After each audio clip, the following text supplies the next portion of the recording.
Hi everyone, Shade here with my updated Sorlock Eldritch Blaster build. I've seen tons of them around the internet, so this one's pretty much going to be the same as all the other ones. But I figured I'd show you what I've done up until now, just so that you can kind of see how this has progressed from the level 5 version on up. Full disclosure, I tunnel visioned the entire story because it was so good and passed a lot of stuff, so I restarted and I have a second playthrough that's up to level 7, but I wanted to show you at least up to level 9 and give you my advice for where to go after that. I'm slowly getting back to where I was. I'm doing more of the quest and everything, so I just wanted to let you know that you're going to see my level 9 party, but then when we go over some items and stuff, you'll see my level 7 party. And before we get into that, I just wanted to remind you that I do have a Twitch channel. You can visit it by twitch.tv/shade. Check me out. I stream most nights. Sometimes, depending on work, I'll take off, but you can find me there. Or you can do the YouTube thing and like, subscribe, follow, do everything. Helps the algorithm, stuff, blah, blah, blah, whatever. So we go into Warlock. You take that first. Cantrips, make sure you take Eldritch Blast, and the other one is up to you.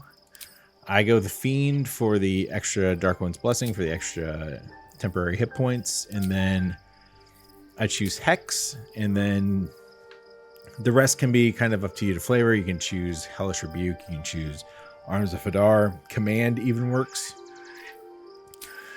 which I'm going to use Command. I did Armor of Agathis for a little bit, but I didn't really like that, so I'm going to choose Command. And then for this, you want to go, let me clear that.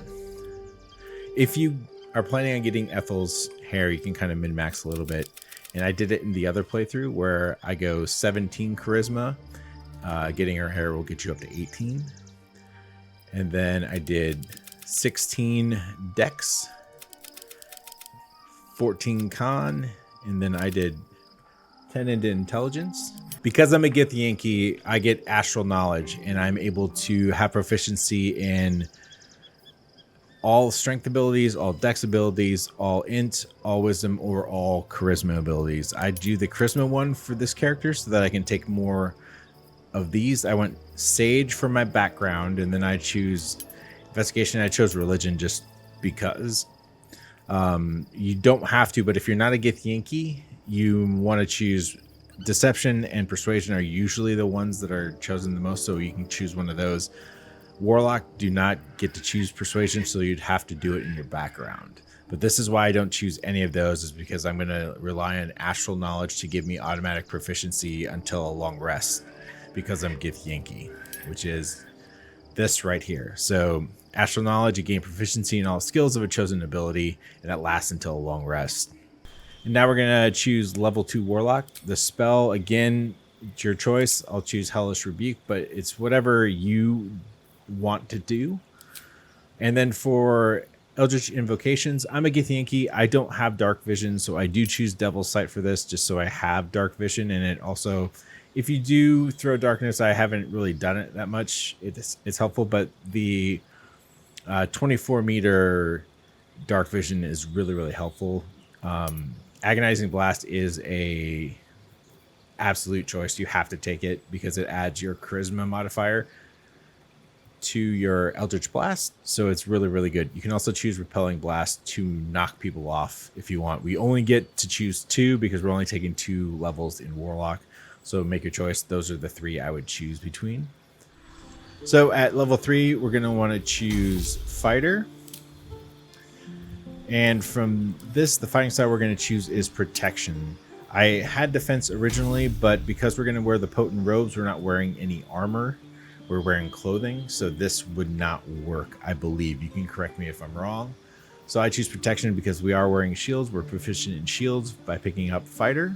At level 4, we're going to pick up our second level of Fighter. This gives us Action Surge, which allows us to do another set of actions. It's really, really great. Get it, love it, use it. It allows us to cast Eldritch Blast multiple times. At level 5, we're going to take our first level of Sorcerer. Sorcerer gives us a subclass immediately. We're going to choose Draconic Bloodline because of the 13 AC. The extra hit points are nice, but we'll be wearing a robe, so 13 AC is going to be really, really good for us. The cantrips we want to choose are whatever you want, whatever you feel like your class needs. Bone Chill is really good because you can give an undead target disadvantage on attack rolls. You can prevent living targets from healing until the next turn. It's a really, really great cantrip, and it's also a range cantrip, so you don't have to be right up against them. You can be at range. If you're not casting Eldritch Blast, that's a good one if something's healing really quick or something. But really choose what you want. I'll just choose those. For spells, I am going to drop Chromatic Orb because I don't really need it with Eldritch Blast. I'll keep the Magic Missiles. Having this as an auto hit is really nice, but I'm also going to choose Shield. Shield is a really good spell. It happens on a reaction. It gives us some extra AC if we need to, and it also protects us against Magic Missile early in the game. Maybe not at level 5, you're seeing that too much, but it's helped out a little bit. As far as the Draconic Bloodline that we're going to choose, I would go Fire because we are going to have the ability to cast Fireballs. But if you want to do Lightning, you can do Lightning. It's really up to you where you want to go. The rest of our levels are going into Sorcerer, so you can plan accordingly. I'm going to choose Red and Fire for myself, and I like the look. You can actually go in and choose the scales that you want. Hey, that's a good red. Great. Next level will be second level of Sorcerer. We get sorcery points here and another spell slot. Plus we get the ability to create a spell slot or create sorcery points on a bonus action. You can choose a second spell here.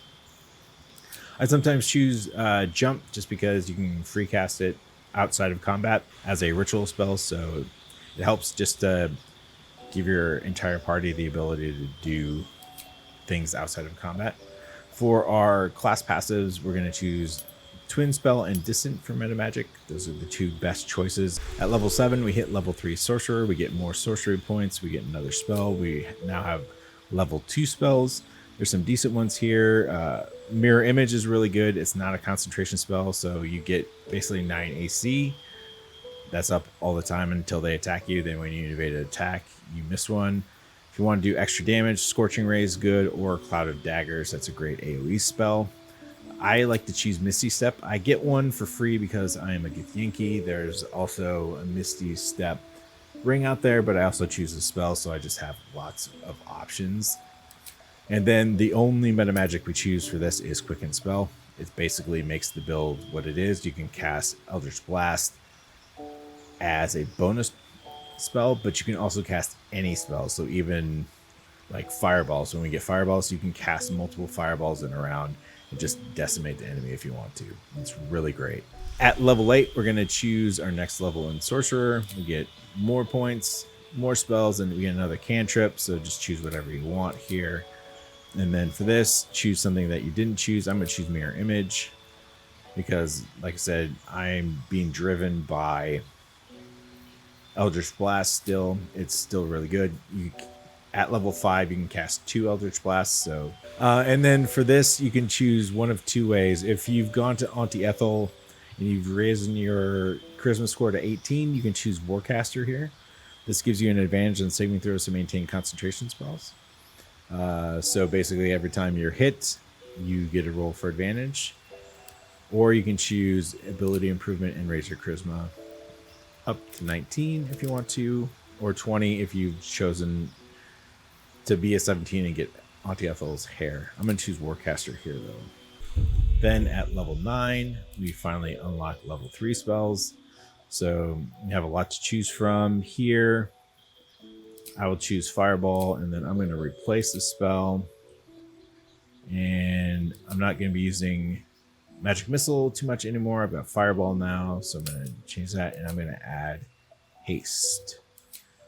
Now, Haste can be twinned. Haste is what we'll initially cast on ourselves in the first round, and then we'll go into the Eldritch Blast Fun. So you want to choose that there. Make sure you have that. And then Fireball just gives us more AoE damage options. We can take out trash while our other characters, the other members of our party, take out a boss. It's really good. We become basically kind of like overall a huge damage dealer here. Now at the later levels from 10 to 12, I don't have that here that you can see, but we're going to continue going up Sorcerer, and we're going to unlock spells as we need them. But your next choice for when you hit level 8 Sorcerer is you're going to want to choose your ability score improvement, get your charisma up to 20 if it's 18 because of Ethel's, and that's where you want to go. Next up is Shadowheart. She's my cleric / bard / support. We take first level, we'll take cleric. It gives us heavy armor. For abilities, for skills, you want to choose whatever you want to do. Medicine, history is fine with me. She's not the face of the party, so she doesn't need persuasion. We do want to reset our skills, though. We want to take her up to a 16 charisma, a 14 wisdom,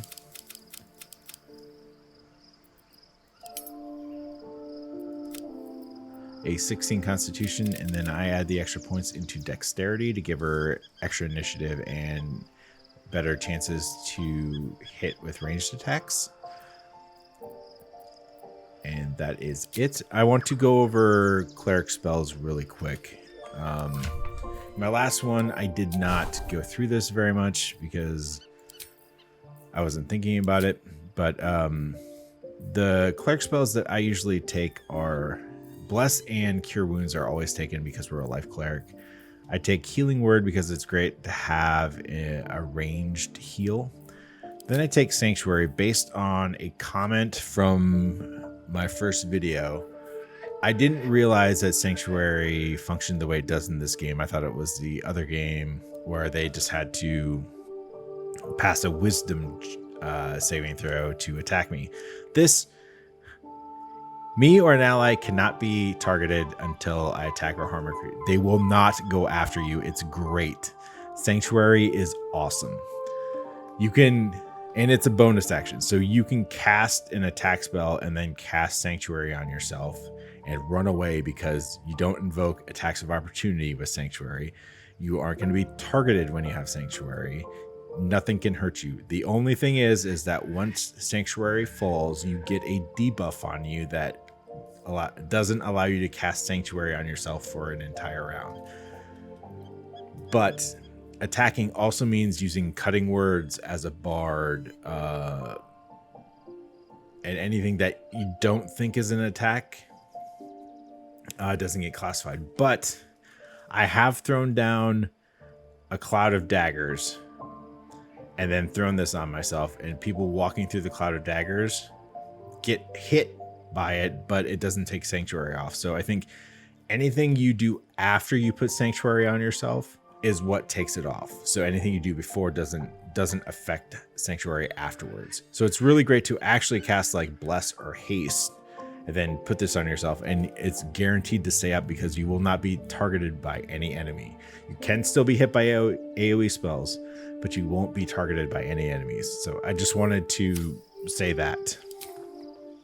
All right, at level 2, we choose our first level of Bard. We get 2 cantrips.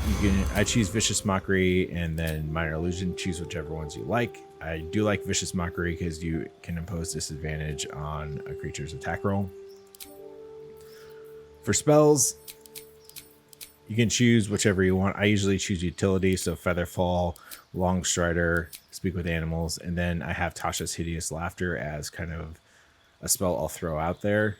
As far as skills, you can choose whatever you want. Since I already have a face, I don't need any of the charisma scores. I don't need Sleight of Hand. I have Karlach for that, but if you don't have Karlach, you can choose Sleight of Hand to have somebody to handle your locks. But you can basically choose whatever you want. Having a second person that's good with perception is kind of the way I go. You will get Sleight of Hand when you get to College of Lore. It's an automatic pickup, so if you don't want to pick it up here, you don't have to. At level 3, we take our second level of Bard. We get a new spell at this level. I'll choose Fairy Fire. which is a pretty decent debuff and an AoE effect, and it's a concentration spell. And we also get Song of Rest, which gives us another short rest for the party. So our party's up to 3 short rests per long rest, which is great. At level 3, we get to choose our subclass, and we are going to choose College of Lore. This gives us Cutting Words, which we can use our reaction to spend an inspiration dice to distract a creature and take off its attack.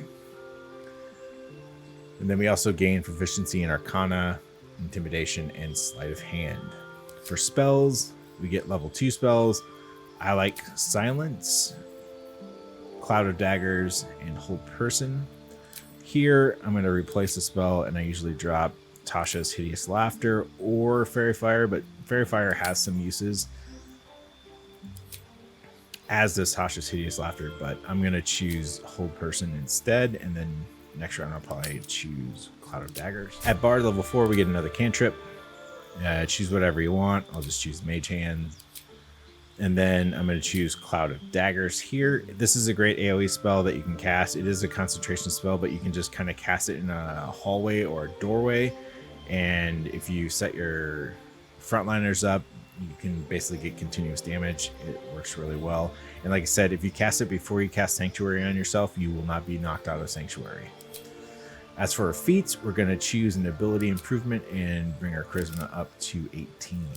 All right, at level 6, we take our 5th level of Bard. We end up getting Font of Inspiration, which we can now regain all of our Bardic inspiration after a long or short rest. And our inspiration dice have increased to D8s instead of D6s. We get another spell. This time we get some 3rd level spells. The ones I like to choose are Hypnotic Pattern, Bestow Curse. I mean, these are still concentration spells, so you kind of have to pick and choose which one you want. They're all pretty good. You can even go with some level 2s if you want, but choose whichever one you want. Speak with Dead's pretty good. I believe it's a ritual spell, but I have a necklace that does it, so I don't ever need to choose it. So I'm going to choose Hypnotic Pattern here. This just gives us more control. I'm usually spending most of my spell slots on heals anyway. I do play on Tactician, so the enemy's a lot tougher, and I tend to save my spells for haste and heals. So at the next level, we'll choose our 6th level of Bard. And because we are a lore bard, we get our magical secrets. This allows us to choose spells from any other spell caster. And this is our pool of spells to choose from. I do choose haste because this is my support character. So I want to make sure I have haste up. So now I have haste on 2 characters. And the other one you can choose is up to you. If you want to do more damage, you can choose Fireball or Lightning Bolts. If you want a bit more utility, you can do Fly. You can do Gaseous Form. I also like to choose Counterspell here. But if you want to do some more healing, you can do Mass Healing Word as well. It's up to you. This is really kind of your thing. Slow is really good too. You can cast it onto 6 different enemies, so it's a good one to have. But like I said, most of your concentration, because I find most fights are over in the first 3 rounds, that if you use it on haste and then have counter spells up for enemy spellcasters, that tends to work really well. And then for our next 3rd level spell, I'm going to choose Bestow Curse. Bard level 7, we'll get another choice. We get 4th level spells here. Greater Invisibility is good. Polymorph is great. It's an interesting one because you can transform a creature into a harmless sheep. I've had it where I've cast it on some particularly nasty enemies, turn into a sheep, basically taking them out of the fight until you're ready to deal with them. Then you hit them for their sheep hit points, then they come back to whatever hit point level they were at. But it effectively takes them out for as long as you have concentration. So casting Polymorph and then Sanctuary on yourself, you've effectively taken out one of the enemies. It's great if there's like some kind of nasty, fighter or somebody giving you problems, and you can hit with the Polymorph. So this is a good spell to have. Dimension Door's okay, you can teleport. It's not as cool as it is in some other games. And then freedom of movement's okay, but there's plenty of boots and rings and stuff that give you freedom of movement. Confusion can be good too. I'm actually going to take polymorph. Then at level 9, we take bard level 8. And I'm going to take greater invisibility here. We choose a feat. I'm going to choose another ability improvement. You can choose charisma. Because I have sanctuary, I'm not really into getting warcaster, but you can choose warcaster here as well if you don't want to go up to 20 charisma. It's up to you, whichever one you want to take. I'm going to do the charisma. Then after this, you just basically level up the rest of the way. Bard, I believe at bard level 10, you get some more choices from other spell casters list, so choose whichever spells you want, but you pretty much have all your spells that you're going to need to be a buffer, debuffer, and healer. Next up is Karlach. Karlach is my utility and also my striker. She is a monk rogue, and we are going to go 9 levels into monk and 3 levels into rogue. And basically how I build her is she is a strength monk. So she has 17 strength, 14 dex, 12 constitution, and 15 wisdom. You can kind of play around with dexterity, constitution, and wisdom to get whatever feels right, but keep your strength at 17. As far as abilities, stealth and insight, once she gets to rogue, she'll get sleight of hand. And at monk, we get flurry of blows, and we get key points and some dexterous attacks and everything, but we don't take advantage of that because our strength is higher than our dexterity. At level 2, we take the second level of monk. This gives us unarmored movement, patient defense, and step of the wind, plus more key points. At level 3, we get to choose our subclass. We are going Way of the Open Hand. This gives us a bit of battlefield control with the ability to prone, stagger, or push our target. Stagger makes them so they can't do reactions, so you can stagger them, then move, and they can't do attacks of opportunity against you. And then prone knocks them on the ground, makes them easier to hit, gives you advantage, I believe. We also get deflect missiles at 3, which is amazing. You roll and you can catch a missile and use a key point to throw it back at the enemy. At level 4, we take our 4th level monk. We get to choose our feat. The feat we're going to choose is Tavern Brawler. Right now, Tavern Brawler gives you +1 strength, and then it also doubles your strength modifier on unarmed attack, improvised weapons, or thrown weapons. Every attack we're going to do with the Way of the Open Hand is unarmed once we hit level 6. Up until level 6, I used a quarterstaff because fist damage was about even, but once we unlock Tavern Brawler, you can get rid of the quarterstaff because you'll be doing just slightly more damage. At level 5, we get another level of monk. We get extra attack, more key points, and then we get stunning strike, which is great in melee. If they don't make a con save, they get stunned for their entire next round, which is actually pretty awesome, especially against bosses. Bosses tend to get stunned a lot, so I use it. You spend a key point to stun them and get some free damage on them. All right, at level 6, we take another level of monk. This gives us key empowered strikes, so basically now our fists count as magical weapons. We also get more movement, so we're running all over the place. And then we also get manifestations. So these are passives that add damage to your fists. Body does necrotic, mind does psychic. It does psychic damage, and then soul does radiant damage. In Act 2, manifestation of soul is great. There's just a couple enemies in the Shar dungeon that you want to swap out to manifestation of mind because they deal a lot of damage if you deal radiant damage. We also get wholeness of body, which is one of the best buffs in the game. So basically, you blow this and you get healed for 18 hit points. You regain half of your key points, and then you also get an extra bonus action.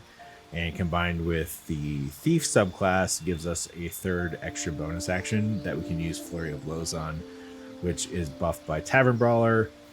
It gets crazy. So use this in a boss fight. Usually I go a round or two and then I blow this, because you also get key points every round that this is up for 3 rounds. At level 7, you have 2 ways you can go. You can keep going up monk to level 9, because Resonant Fist, or Fist of Resonance, is really good. It's an AoE attack, and it's exclusive to Way of the Open Hand monks. Or you can do what I do and swap over to Rogue, but you can go up to level 9 monk if you really, really want to. There's some really good stuff. I believe your fists also gain up to D8 damage. But the Fist of Resonance is really what you want, because it's just a crazy attack. If you can get everything kind of bunched up together, you can hit for a huge explosion. But I'm going to go Rogue for this. So we'll take Rogue. You get expertise and an extra skill. So I take Sleight of Hand, expertise, and Sleight of Hand. Then you can kind of choose what you want. I've actually been playing around with survival, so I can actually find certain things. If I could do perception, but I wasn't able to choose perception earlier, that would be preferable. But I need this Sleight of Hand, and this is the only time I can get Sleight of Hand. We'll take our second level of Rogue. This gives us cunning actions. On our bonus, we can hide, we can dash, or we can disengage. Even though we're spending most of it on Flurry of Blows, it's good to be able to hide if you really need to. The rest we can use Step of Wind for. Then we get to choose the Thief subclass at Rogue level 3. Thief is just great. It gives you an extra bonus action every round, which is insane. And then, you gain resistance to falling damage. Yeehaw. This extra bonus action is just crazy. It allows you to, even if you don't have Wholeness of Body up, you get 2 bonus actions, which are 2 Flurry of Blows every round until you're out of key points. It's great. Now, after this, from levels 10 to 12, you want to take the rest up to Monk, because you want to get the Fist of Resonance to just get that skill. You'll get more monkey things, and there you go. This is my big damage dealer. Once she hits level 6, she comes into her own. She missed a ton of things up until then, but now she just hits like a truck. It's crazy. She's one of my favorite characters now. Lae'zel is my frontliner. She's a pure fighter. I take her Battlemaster all the way to 12. Her stats are actually really good. You don't have to make any changes to her stats if you don't want to. If you do want to make some slight tweaks, you can take her dex down and raise her wisdom to 14 to help out with her abilities. I usually make sure that I choose, she doesn't need acrobatics. I choose perception. I don't have many people who can do perception, so having at least somebody have it is good. You can also actually take her, because she is Githyanki as well. She gets the astral knowledge, and you can choose wisdom. You can give her anything else, but because there's a lot of wisdom here, and a lot of my characters actually cover like insight and animal handling and stuff, I think that's fine. And then give her like the intelligence checks as a proficiency to kind of help out, but you can choose whichever astral knowledge you think is gonna work here. As for fighting style, we choose great weapon fighting. She's usually going to use a 2-handed weapon. She may switch to like spear and shield, but she is a polearm master, so greater weapon fighting is how we're going to roll here. If you don't want to do that, you can choose defense, because she's always going to be wearing armor, so the extra armor for armor class is going to be good. Level 2, nothing special. We get Action Surge. Level 3, we get to choose our subclass. We are going to choose Battlemaster. This gives us a superiority dice. We get 4 of them. We get to add D8s to our damage whenever we use a maneuver, and we get to choose 3 maneuvers. The first 3 I choose are Menacing, Pushing, and Riposte. Menacing adds Frighten to a target. Pushing pushes them away, and Riposte gives us a reaction that we can use our superiority die on. It's really good.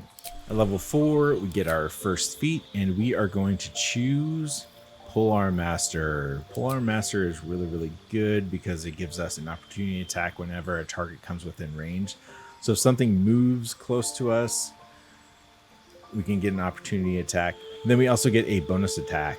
When we attack with a glaive, halberd, quarterstaff, or spear, we get this bonus attack. It's good. It gives her another thing to do on her bonus action. At level 5, we get extra attack, so she gets to make 2 attacks around. We also get Misty Step as a gift, which is really good for her to get around the battlefield. At level 6, we get another feat, and we are going to choose Sentinel. Sentinel gives us a reaction. If an enemy within melee range attacks an ally, we can use a reaction to attack that enemy. We also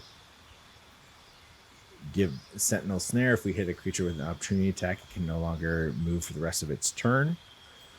And then we have advantage on opportunity attacks. This really synergizes well with Polearm Master and Riposte. So anytime we do that, basically we snare a creature and we have advantage.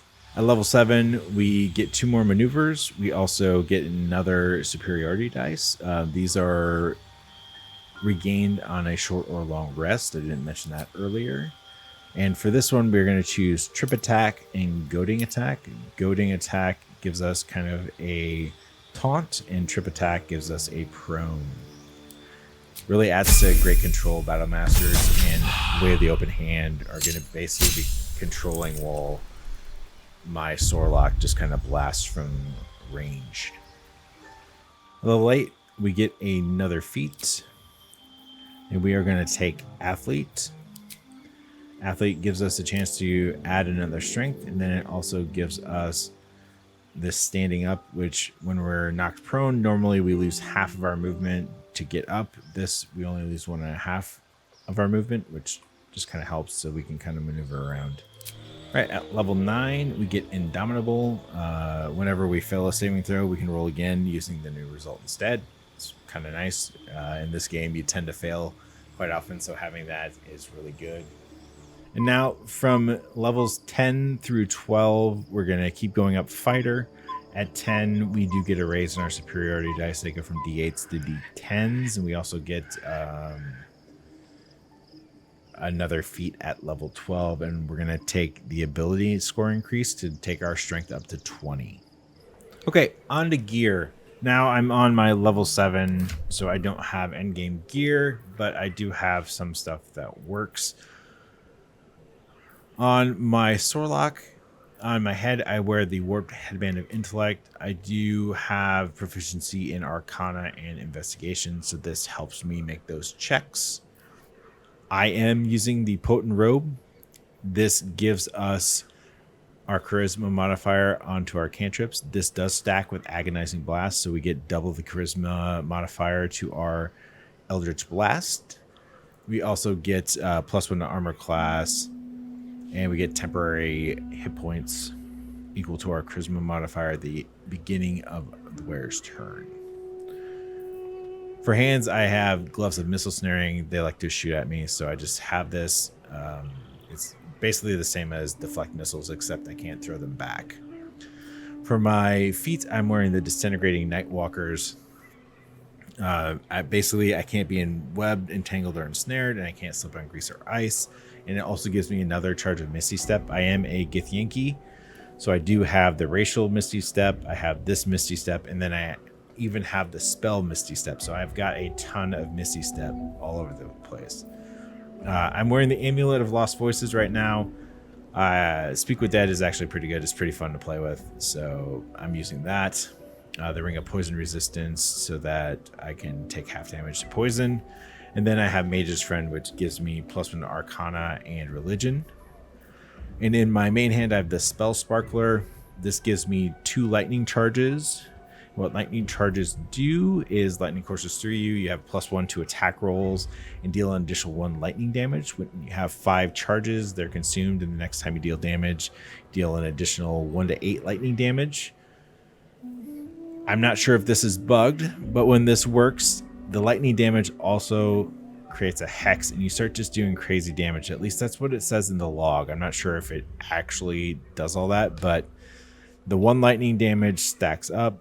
The hexes stack up. You start doing some really, really crazy damage. And then the 1 to 8 lightning damage goes off pretty often because I cast 2 Eldritch Blasts now. So I get 2 chances to add 2 lightning charges. So every third attack, I've got 5.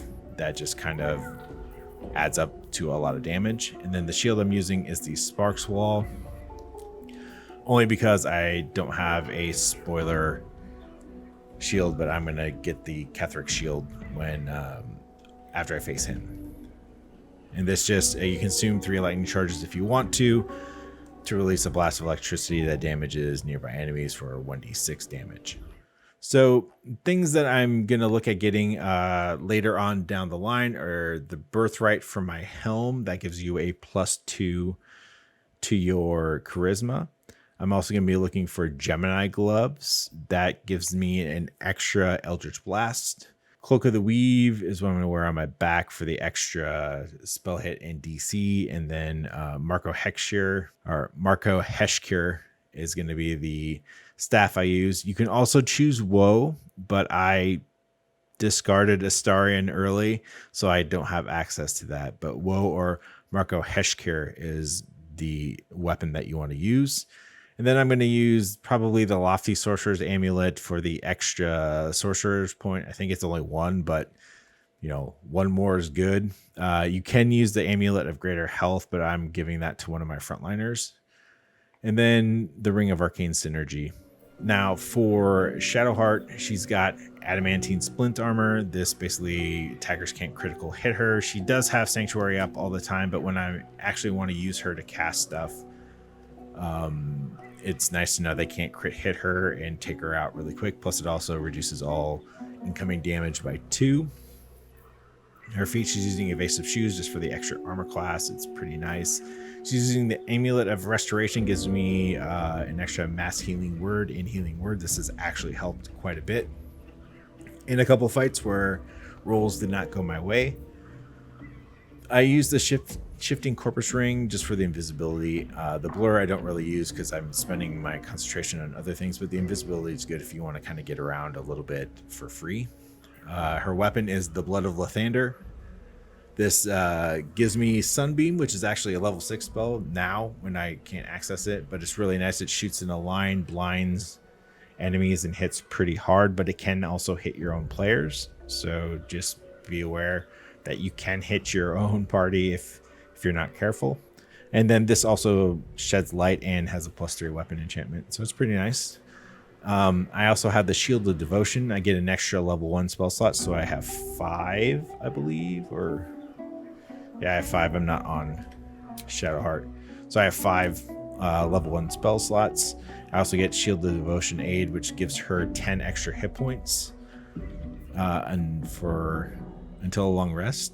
So that's pretty nice. And these are not temporary. These are actual hit points. And then I can also Shield Bash with it. So for Shadowheart, I'm going to be looking for the Cloak of Protection, which I actually have bought, but Karlach is using it until she gets a better cloak. But I'll be giving it to Shadowheart. The Boots of Brilliance, which allow me to reset my inspiration. The Fistbreaker Helm, Reviving Hands, Viconia Shield may replace Shield of Devotion. It's just a little bit better. The Spellcrux Amulet and the Ring of Salving are items that I'm on the lookout for Shadowheart. Next up is Karlach. She's got the Haste Helm. It gives you momentum for the first 3 turns of combat. It gives her a little bit extra mobility, which is great. She also has the Cloak of Protection, which will be going to Shadowheart after she finds her cloak, but this just gives me more armor class because hers is one of the lower ones. She wears the Mighty Cloth, which is the Bull Strength version of this.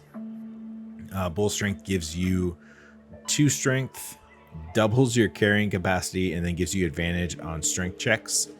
And then it also gives you the Unwavering Bull, where you cannot be pushed against your will and have advantage on saving throws against being restrained, which helps for her. She's wearing Braces of Defense, which gives me +2 to armor class. She's wearing Mistress Grace for Featherfall, which has helped a little bit. She's got the Sentient Amulet, which has Key Restoration on there, and Shatter. Both have been pretty good. Ring of Free Action. She ignores difficult terrain and can't be paralyzed or restrained, which helps her kind of run around the battlefield. She's wearing the Smuggler's Ring because she is my utility character, so the +2 to sleight of hand is helping right now.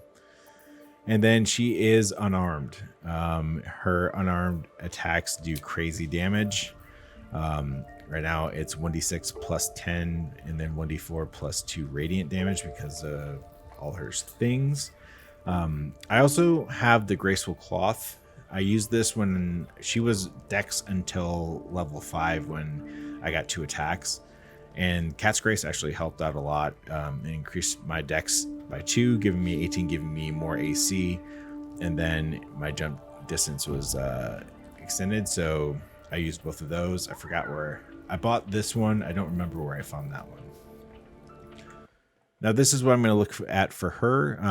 For Helm, she's going to wear the Hell Dusk. I think if she can wear it, it's crit immunity. And then I'm going to look for the Vest of Soul Rejuvenation for her, but the Mighty Cloth is pretty good up until I add the last ability score increase, which will take her strength to 20. Then I'm just using it for the extra carrying capacity. The gloves she's going to wear, the Gloves of Soul Catching.